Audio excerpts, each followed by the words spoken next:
Hello students, welcome to Learn Me Now. Today we are going to learn punctuation. So what is punctuation? Punctuation sentence में उस sentence के correct जगह में सही तरीके से जो मार्क किया जाता है, जो विराम दिया जाता है, उसको डालने की एक कला है।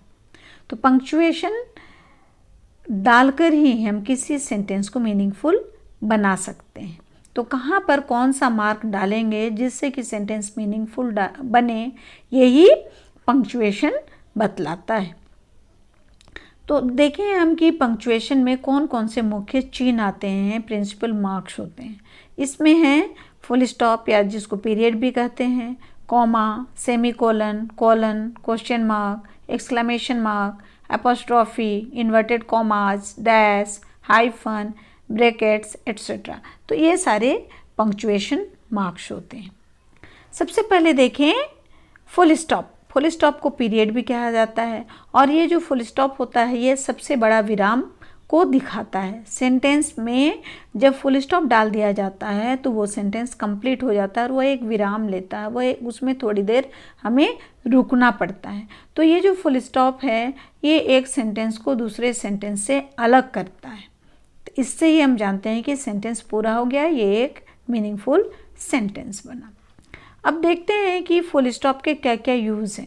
फुल स्टॉप का यूज है सबसे पहला कि एसर्टिव सेंटेंस और इंपेरेटिव सेंटेंस के अंत में इसको लगाकर सेंटेंस को कंप्लीट किया जाता है। सीधा example, Ram is a boy. Ram एक लड़का है, तो राम एक सब्जेक्ट है और इज ए बॉय एक प्रेडिकेट है। ये सेंटेंस के दो पार्ट हैं, दोनों पार्ट कंप्लीट हो गए, सेंटेंस मीनिंगफुल बन गया। इसलिए यहाँ पर एक विराम दिया गया कि ये सेंटेंस कंप्लीट होगा और ये विराम क्या है? फुल स्टॉप है। राम इज ए बॉय एक असर्टिव सेंटेंस है। सिट डाउन, सिट डाउन एक इंपेरेटिव सेंटेंस है। सिट डाउन, बैठ जाइए, बैठ जाइए कंप्लीट हो गया मीनिंग। तो इसमें हम लोग सेंटेंस में लास्ट में फुल स्टॉप लगाते हैं। फुल स्टॉप का दूसरा यूज क्या है कि जब कभी एब्रिविएशन आता है राइटिंग में, एब्रिविएशन शॉर्ट फॉर्म, किसी भी फ्रेज का एब्रिविएशन होता है, उसका शॉर्ट फॉर्म होता है, उसको दिखाने के लिए भी फुल स्टॉप लगाया जाता है। जैसे यू फुल स्टॉप, के फुल स्टॉप, ये जो है ये यूनाइटेड किंगडम का शॉर्ट फॉर्म है। USA United states of America का शॉर्ट फॉर्म है। मिस्टर, MR के बाद फुल स्टॉप, ये मिस्टर का शॉर्ट फॉर्म है। मिसेज, ये मिस्ट्रेस का शॉर्ट फॉर्म है। तो यहाँ ब्रैकेट में मैंने मिस्टर और मिसेस लिखा है क्योंकि अब ये मिस्टर और मिसेस या UK USA कोई भी वर्ड को बिना फुल स्टॉप के भी अब आप यूज कर सकते हैं एब्रिविएशन के रूप में। इसको सेंटेंस में कैसे बनाएं? Mister Samson lives in UK। तो mister Samson UK united kingdom में रहते हैं, तो ये UK क्या है? एब्रिविएशन है। नेक्स्ट पंक्चुएशन मार्क है कॉमा। कॉमा का ब्रैकेट में मैंने चिन्ह को भी दिखा दिया है कि कॉमा जिसको हम बोलते हैं उसको कैसे लिखा जाता है। तो ये जो कॉमा होता है, ये कॉमा सबसे छोटे विराम को शो करता है। जैसे फुल स्टॉप सबसे बड़े विराम को शो करता है, उसी तरह ये कॉमा जो है ये सबसे छोटे विराम को शो करता है। जहाँ कॉमा लगता है बिल्कुल थोड़ी देर के लिए रुकते हैं और फुल स्टॉप के बाद लंबे देर के लिए रुकते हैं। तो कॉमा का यूज कहाँ कहाँ किया जाता है? तो कॉमा का यूज दो से अधिक वर्ड्स, फ्रेज या क्लॉज जो कि सेम रैंक के होते हैं, सेम कंस्ट्रक्शन के होते हैं, सेम इम्पोर्टेंस के होते हैं, उनको अलग करने के लिए किया जाता है। जिसमें से दो से अधिक में लास्ट के जो दो वर्ड या फ्रेज या क्लॉज होते हैं वे एंड से एडेड होते हैं और उसके पहले दो से अधिक वाले में कॉमा लगता है। तो हम जानते हैं कि कोऑर्डिनेटिंग कंजंक्शन एंड है जो कि दो समान रैंक के वर्ड्स, फ्रेजेस या क्लॉज को कनेक्ट करता है, लेकिन दो से अधिक रहे तो हमें उनको दिखाने के लिए कॉमा का भी यूज़ करना पड़ता है। जैसे Rani, Soni, Sita and Gita are absent in the class. तो यहाँ सेंटेंस क्या है कि Rani is absent in class, Soni is absent in the class, Sita is absent in the class, Gita is absent in the class. तो ये चारों क्लास से एब्सेंट है। इन चारों चूँकि क्लास में एब्सेंट है तो इसको हम लोग कंजंक्ट करके एक सिंपल सेंटेंस कैसे बनाएंगे? रानी में कॉमा डाला, रानी, सोनी, सीता, गीता चारों लड़कियां हैं, तो समान रैंक क्या, समान इंपॉर्टेंस क्या है, तो रानी कॉमा सोनी कॉमा फिर सीता एंड गीता, लास्ट के दो के बीच में एंड डाला गया, तो इसलिए यहाँ रानी और सोनी के बाद में कॉमा का यूज किया गया है।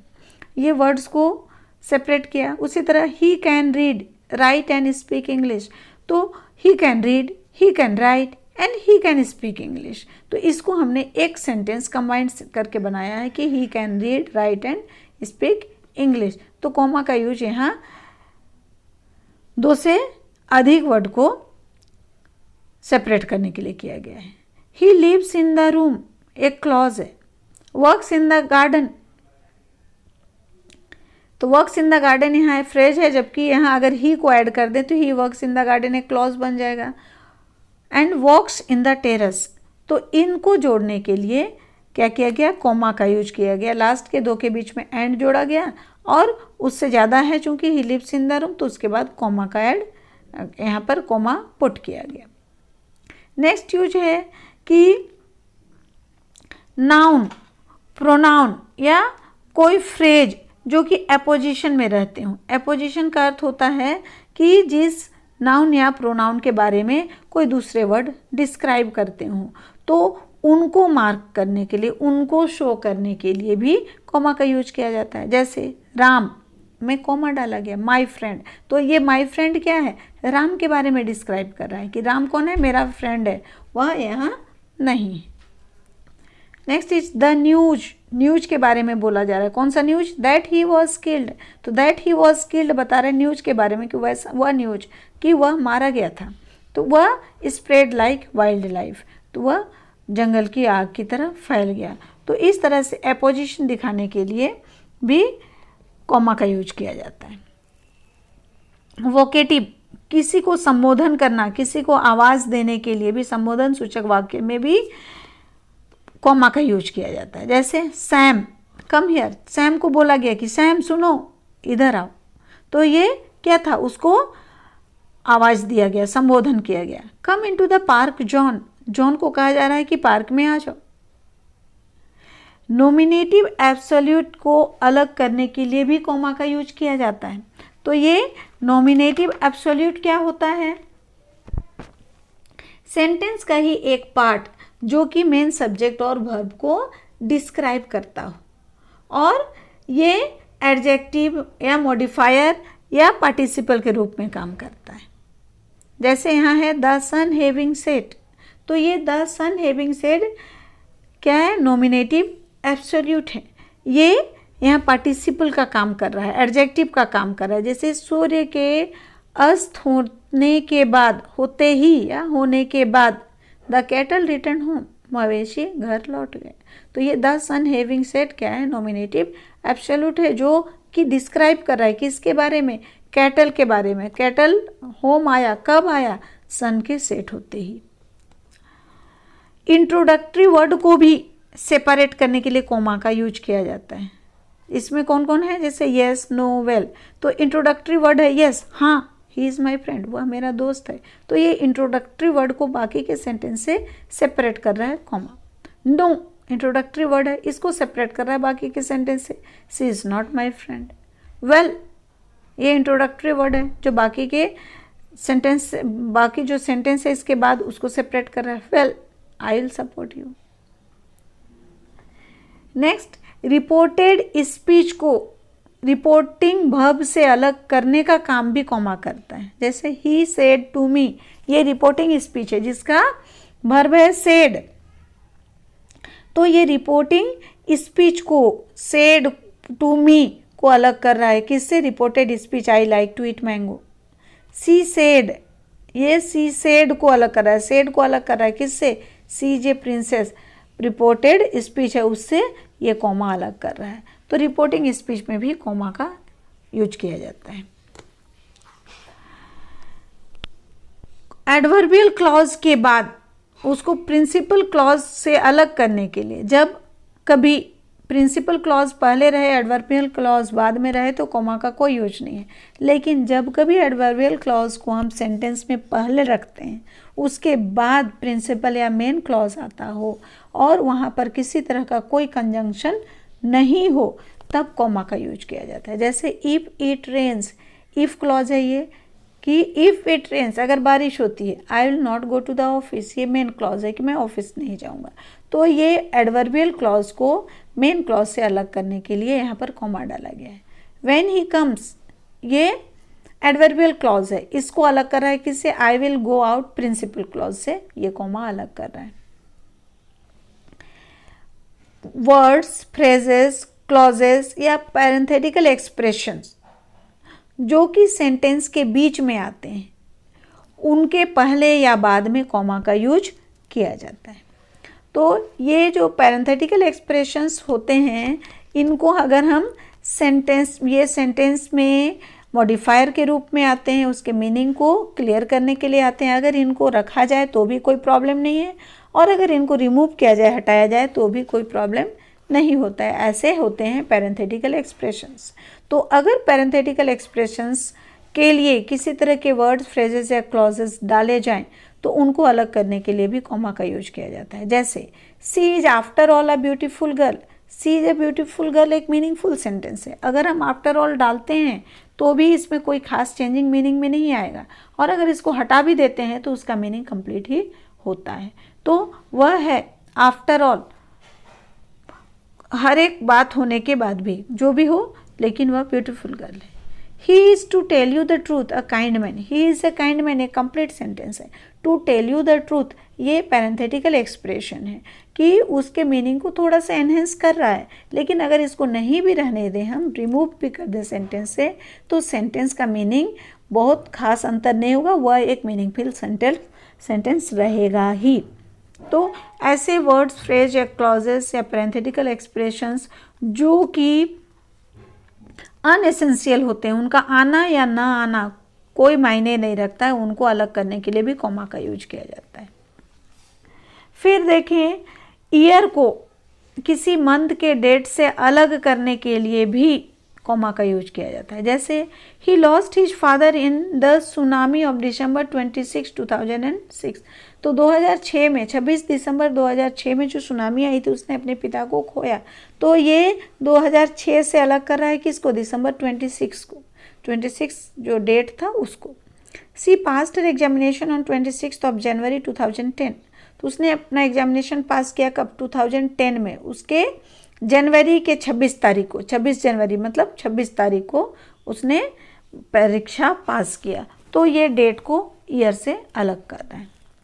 जब हम कोई किसी का एड्रेस लिखते हैं तो उसके एड्रेस के पार्ट्स को अलग करने के लिए भी कॉमा का यूज किया जाता है। जैसे ही लिव्स इन H19 विजय पथ दिल्ली, तो H19 क्या है, उसका क्वार्टर नंबर है या गली स्ट्रीट नंबर है, और विजय वो क्वार्टर नंबर है, विजय पथ क्या है, उसका एरिया का है, गली या एरिया का नाम है, फिर दिल्ली उसका टाउन सिटी का नाम है। तो ये पूरे एड्रेस को अलग करने के लिए भी कॉमा का यूज किया जाता है। किसी सेंटेंस में कोई वर्ड के ओमिशन के लिए, वर्ड को अगर हटा दिया जाए, तो स्पेशली वर्ब को जब रिपीटेशन होता है तब उस वर्ब को हटाने के लिए भी कॉमा का यूज किया जाता है। वो वर्ब को हटाने का सेंस देता है। जैसे you are a boy, she a girl, तुम एक लड़के हो, और वो सी क्या है, सी इज ए गर्ल, तो यहाँ इज हट गया है, लेकिन भी सी समझ में आ रहा है कि तुम लड़के हो, वह लड़की है। This pen is mine, that yours, यह पेन मेरा है और वह दूसरा वाला तुम्हारा है। तो यहाँ दैट इज योर्स होना चाहिए, तो इज यहाँ ओमिट है लेकिन अंडरस्टूड है। क्वेश्चन टैग से स्टेटमेंट को अलग करने के लिए भी कॉमा का यूज किया जाता है। जैसे he is brave, isn't he, वह ब्रेव है ना। तो ये इजंट ही जो क्वेश्चन टैग है उसको मेन स्टेटमेंट से अलग करने के लिए कॉमा का यूज किया गया है। They are students, aren't they, वे स्टूडेंट्स हैं, है ना, है या नहीं। कुछ एडवर्ब्स जो होते हैं, अगर उनको हम सेंटेंस के बिगिनिंग में यूज करते हैं तब हम उसके बाद कॉमा लगाते हैं। जैसे unfortunately he is dead, unfortunately adverb है जो यहाँ क्या कर रहा है, ही इज डेड, दुर्भाग्यवश वह मर गया है। तो अनफॉर्चुनेटली के बाद कॉमा लगाया जा रहा है। कुछ ऐसे एक्सप्रेशंस होते हैं, ऐसे वर्ड्स होते हैं जैसे however, moreover, that is, in fact, इनके बाद कॉमा का यूज किया जाता है। जैसे he is a student, however he is brilliant, वह एक स्टूडेंट है, जो भी हो वह बहुत ब्रिलियंट है। कॉमा का यूज हमने देख लिया। अब देखिए सेमी कोलन, इसका मार्क मैंने लिख के दिया है, ऊपर फुल स्टॉप, नीचे में कॉमा, इसको कहते हैं सेमी कोलन। तो सेमी कोलन कॉमा से लंबा पॉज होता है और फुल स्टॉप से छोटा। जब फुल स्टॉप सबसे बड़ा पॉज है, कॉमा सबसे छोटा पॉज है। जब इन दोनों के बीच में कोई पॉज आना हो, कोई रोक होनी हो, तब वहाँ पर सेमी कोलन का यूज किया जाता है। जैसे इसका यूज देखें, कोई भी कंपाउंड सेंटेंस में जब दो क्लॉजेस होते हैं, वहाँ पर अगर कोऑर्डिनेटिंग कंजंक्शन का यूज नहीं किया जाए, तब उन दोनों क्लॉजेस को जोड़ने के लिए उन दोनों के बीच में सेमीकोलन का यूज किया जाता है। क्योंकि जब दो क्लॉज हैं, कंपाउंड सेंटेंस का मतलब ही है दो क्लॉज होंगे और दो इक्वल रैंक के क्लॉजेस होंगे, तो दोनों क्लॉज को ऐड करने के लिए कोई कोऑर्डिनेटिंग कंजंक्शन चाहिए। लेकिन जब सेंटेंस में कोऑर्डिनेटिंग कंजंक्शन नहीं है और फिर उन क्लॉजेस को जोड़ना है, तब हमें सेमीकोलन का यूज करना है। जैसे when the rain falls, wind blows, water flows, we keep indoors. जब बारिश होता है तो क्या होता है? हवा भी बहती है, हवा बहती है तो फिर पानी गिरता है, तो पानी बहता है। और वैसे केस में हम लोग क्या करते हैं, घर के अंदर रहते हैं। तो इसमें 4 क्लॉज हैं, इनको जोड़ा जा रहा है और इनको जोड़ने के लिए कोई कंजंक्शन नहीं है, इसलिए यहाँ सेमीकोलन का यूज किया गया है। Finding fault is easy, ignoring it is hard. यहाँ finding fault is easy but ignoring it is hard होना चाहिए, लेकिन यहाँ बट नहीं है, तो उसके बदले सेमीकोलन यूज किया गया है। कोऑर्डिनेटिंग क्लॉज जो कि एंड, बट, स्टिल, येट आदि से जुड़े होते हों और उनके सब्जेक्ट्स अलग होते हों, तब ये 2 क्लॉज के बीच में सेमीकोलन का यूज किया जाता है। जैसे the party was over and we enjoyed much. Party खत्म हो गई और हमने बहुत ज़्यादा मज़ा किया। खत्म होने के बाद भी हमने मज़ा किया। तो ये दोनों अलग अलग सब्जेक्ट्स हैं। The party, on the party we enjoyed much कहते, तो पार्टी के अंदर हम एंजॉय करते हैं, लेकिन उसके ओवर होने के बाद भी हमने मज़े किए, तो दोनों अलग अलग डिफरेंट बात को बता रहे हैं। इसलिए यहाँ पर एंड होने के बावजूद उसके पहले सेमीकोलन लगाया गया है। The performance came to an end and the actor was greeted heartily. Performance अंत हो गया और उसके बाद, परफॉर्मेंस करने के बाद, वो काम खत्म हो गया, उसके बाद वे लोग बहुत दिल से हार्दिक तौर पर मिले। तो यहाँ भी सेमीकोलन लगाया गया है पॉज देने के लिए। कोऑर्डिनेट क्लॉज जो कि आइदर, और, neither, otherwise, therefore, else, for आदि से जब जुड़े होते हों, तो इनको सेपरेट करने के लिए भी सेमीकोलन का यूज़ किया जाता है। जैसे ही हैज़ लेस मनी, उसके पास बहुत कम मनी है। Therefore he can not afford a new car, इसलिए वो न्यू कार अफोर्ड नहीं करता है। तो यहाँ देयरफॉर लगाया, इसलिए इसके पहले सेमीकोलन लगाया गया। हेल्प मी नाउ, मेरी मदद करें अभी, otherwise I will be ruined, नहीं तो मैं बर्बाद हो जाऊँगा। तो यहाँ भी अदरवाइज है, तो उसके पहले उसको सेपरेट करने के लिए सेमीकोलन लगाया गया है।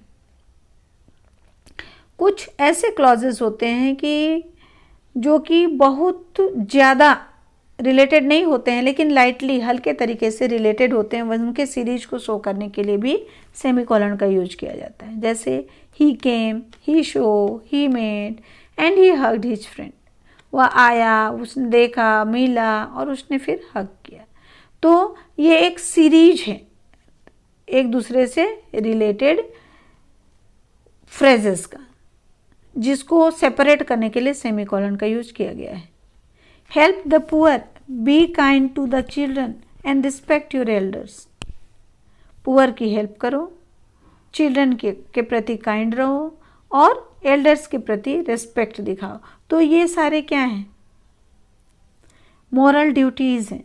तो ये मोरल ड्यूटीज़ जो आपस में रिलेटेड हैं, इनको अलग भी कर दिया जाए तो कोई बात नहीं, लेकिन लूजली मतलब लाइटली, हल्के तौर पर रिलेटेड हैं, इनको अलग करने के लिए भी सेमीकोलन का यूज किया गया है। नाउ अब देखें कॉलन। कॉलन मार्क्स जो होता है वो सेमीकोलन से लॉन्गर होता है और फुल स्टॉप से छोटा होता है। तो सेमीकोलन क्या था? फुल स्टॉप और कॉमा के बीच में। अब ये कॉलन जो आता है वो फुल स्टॉप और सेमीकोलन के बीच में आता है। इसका यूज कैसे किया जाता है? किसी भी कोटेशन या जो स्पीच होता है, रिपोर्टेड स्पीच में हम देखते हैं, तो वहाँ पर कोटेशन या स्पीच जो डाला जाता है उसको इंट्रोड्यूस करने के लिए, उसको बताने के लिए कॉलन का यूज किया जाता है। जैसे we all know the proverb, हम सब जानते हैं। क्या जानते हैं? कोटेशन क्या है? Where there is a will there is a way, ये एक कोटेशन है। इसको इंट्रोड्यूस करने के लिए यहाँ पर कॉलन का यूज किया गया। कुछ लिस्टेड आइटम्स होते हैं जैसे एज फॉलोज, द फॉलोइंग, दस, इन सब के बाद में ये एक लिस्ट को दिखाते हैं, इनके बाद में कॉलन का यूज किया जाता है। जैसे हर क्वालिटीज आर एज फॉलोज, उसके क्वालिटीज इस तरह के हैं। कौन कौन से हैं? Beauty, kindness, humbleness and bravery, ये उसके क्वालिटीज हैं। ये उनका एक आइटम का लिस्ट है, क्वालिटीज का लिस्ट है। कभी कभी जो दो कॉन्ट्रास्ट सेंटेंस को अलग करने के लिए भी कॉलन का यूज किया जाता है। जैसे टू एयर इज ह्यूमन, मनुष्य ही गलती करता है। गलती करना जो है वो मनुष्य का काम है, मनुष्य गलती करता है। टू फॉरगिव डिवाइन, और जो देवी शक्ति होती है, भगवान होते हैं, वे ही माफ़ करते हैं। Man proposes, God disposes, man किसी चीज़ को प्रपोज करता है, उसको मरम्मत करता है, और गॉड क्या करता है? डिस्पोज करता है, उसका अंत करता है। एग्जाम्पल के पहले, एक्सप्लेनेशन के पहले और कुछ लिस्टेड आइटम के पहले भी कॉलन का यूज किया जाता है। जैसे some of the metropolitan cities of India are, India के कुछ मेट्रोपॉलिटन सिटीज़ हैं। कौन कौन एग्जाम्पल में है? दिल्ली, मुंबई, कोलकाता एंड चेन्नई। उसी तरह the following students took part in the exhibition, ये स्टूडेंट ने एग्जीबिशन में भाग लिया। कौन? Ram, Shyam, John and Alice. तो इसके पहले जो एग्जाम्पल दे रहे हैं, इनको लिखने के पहले कॉलन का यूज किया गया। कभी कभी जैसे ड्रामा आदि में होता है कि स्पीकर और उसने जो बात कही, उसका जो कोटेशन रहा, जो स्टेटमेंट रहा, उसको अलग करने के लिए भी कॉलन का यूज किया जाता है। आप कहीं भी ड्रामा वाला बुक पढ़ेंगे तो उसमें इस तरह का कॉलन का यूज आपको देखने को मिलेगा। जैसे स्टूडेंट ने कहा, क्या कहा? मे आई कम इन सर। उसने कहा मे आई कम इन सर। तब टीचर ने क्या जवाब दिया? टीचर ने कहा यस कम इन, हाँ आ जाओ। तो ये स्पीकर का स्टेटमेंट से अलग, कोटेशन से अलग करने के लिए भी कॉलन का यूज किया गया। कुछ सेंटेंस जो ग्रामेटिकली इंडिपेंडेंट होते हैं, लेकिन ग्रामेटिकली हम उनको अलग कर सकते हैं, इंडिपेंडेंट सेंटेंस होते हैं, लेकिन मीनिंग में एक दूसरे से कनेक्टेड होते हैं, वहाँ पर भी हम कॉलन का यूज करते हैं। जैसे this boy is a habitual smoker, इस लड़के को स्मोक करने का हैबिट है। He has been smoking for 5 years, और उसके बारे क्या जाना जाता है कि वह 5 सालों से स्मोकिंग कर रहा है। दोनों सेंटेंस अलग हैं। अगर हम फुल स्टॉप डाल दें तो दोनों अलग अलग इंडिपेंडेंट सेंटेंस बनते हैं, लेकिन चूंकि दोनों का मीनिंग सेंस सेम आ रहा है, एक के बारे दूसरा सेंटेंस कर रहा है, इसलिए यहाँ पर हम कॉलन का यूज करते हैं। सो स्टूडेंट्स, आई होप कि पंक्चुएशन क्या है और पंक्चुएशन मार्क्स क्या हैं, इसमें full stop, comma, semi colon, colon आदि का यूज कैसे किया जाता है, इसके बारे में आप अच्छी तरह समझ गए होंगे। सो आपको मेरा ये वीडियो कैसा लगा, इस पर कमेंट करें। अगर पसंद आया तो लाइक करें, अपने फ्रेंड से शेयर करें, और अगर आपने मेरे चैनल को सब्सक्राइब नहीं किया है आज तक तो आज ज़रूर से ज़रूर सब्सक्राइब कर दें। थैंक्स।